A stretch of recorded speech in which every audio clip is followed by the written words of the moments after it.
name's Kelly Dugan, and I'm an aspiring Buddhist, and I am a freshman at George Mason University, participating in the Cornerstones program. Nclc 203, Inquiry to Action. But on a real note, it really changed my life. I want you to keep in mind this question. Is it better to have knowledge is power or ignorance is bliss? It's a hard decision, but more on that later.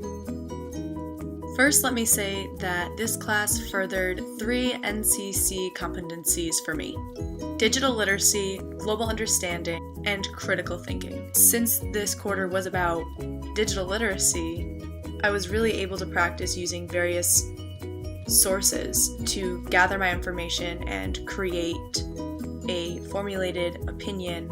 I also now see the world in a different way, and I understand that it may not be what I previously thought it was.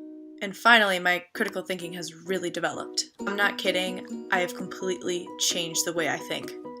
At the beginning of this class, I had a way of knowing, a particular way of thinking. I had a specific ideology influenced by liberal beliefs, by my family, and where I live, a middle to upper middle class, white-dominated neighborhood.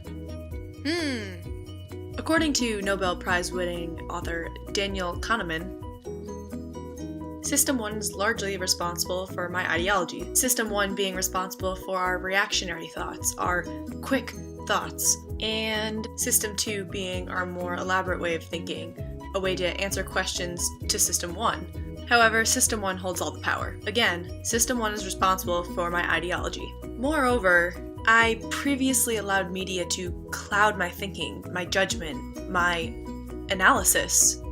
As far as practices of looking goes, I almost refused to use my System 2 to try to challenge my System 1 thinking. Ridiculous, I know. So basically, I let the media shove whatever it wanted down my throat. But that all changed.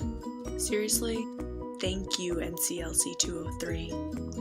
This, and all of the readings, really helped me to deconstruct and then again reconstruct my ideas about everything. One of the most influential pieces read this course was Sturgeon and Cartwright's Practices of Looking. Sturgeon and Cartwright say, ideology will affect how we perceive our world, and in turn, ideology is partially created by what we see.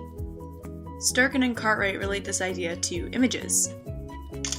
They say that there's both intentional and unintentional meaning behind images. There's the one that you create and the one that the photographer creates. They taught me to be able to recognize my own ideology as well as the photographer's, and how important representation is in a picture. For example, the Pulitzer Prize photography gallery in the museum. The picture may scream one thing, but the description another. The most compelling reading to me, however, was Brooke Gladstone's The Influencing Machine. The most important thing I got out of it was all the media biases there are that I was completely unaware of.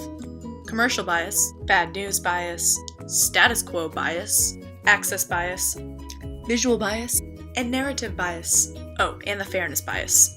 Most bias is unconscious though. Basically, she says the media gives us what we want to hear. Not surprised. However, the government and the rich still have the loudest voice. She also touches on how it's completely impossible to be completely objective. And even though consumers want objectivity, they choose sources that already conform with their beliefs anyways. Gladstone makes a call to action and says, we must challenge these ideologies, because we get the media we deserve. These two texts are very influential and important to me. They enlightened me about how wrong I was about the world and how I perceived it, and what's within it. It only taught me to be more conscious of the way I analyze media, but how to do it and specifically what to look for.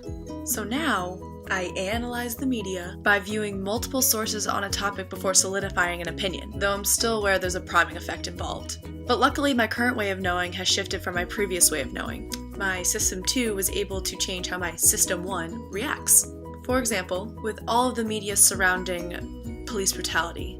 Previously, I was hesitant to think of the protesters in Ferguson than anything other than rioters because that's how the media portrayed them. But since I learned how to identify my ideology and why it was so, I was able to open up my mind to new views. Though sometimes I do admit I'm quick to assume negative things about people, I'm more conscious and able to channel my System 2 to reevaluate the event that I'm considering. I can open myself up to opposing views. And I fact check often. Credibility! Remember I asked you that question in the beginning? Is it better to have knowledge or ignorance? Well, the knowledgeable individual institutes change.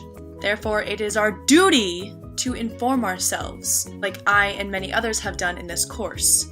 When you have these knowledgeable individuals, those are the people who can create social change. They are able to identify the real problems beneath the surface of media and have their own voice.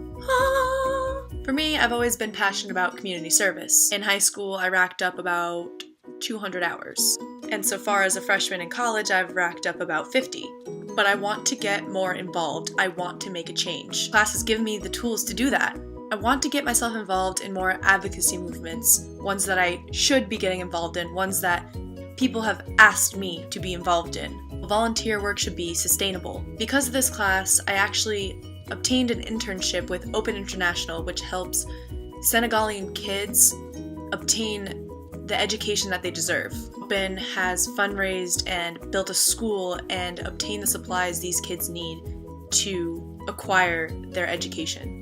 Going further, now that I am more knowledgeable about where the media comes from, the biases it has, my own biases, the world has opened up to me. So finally I say, knowledge is power. I would rather know all the truths of the world than be left in the dark. There is no way to progress without learning and knowing the triumphs and defeats of the world. I plan on continuing to work with filmmaking and advocacy groups because this quarter has been the most exciting and rewarding yet. Everything I have learned this year has changed me for the better, and I'm not letting go of that.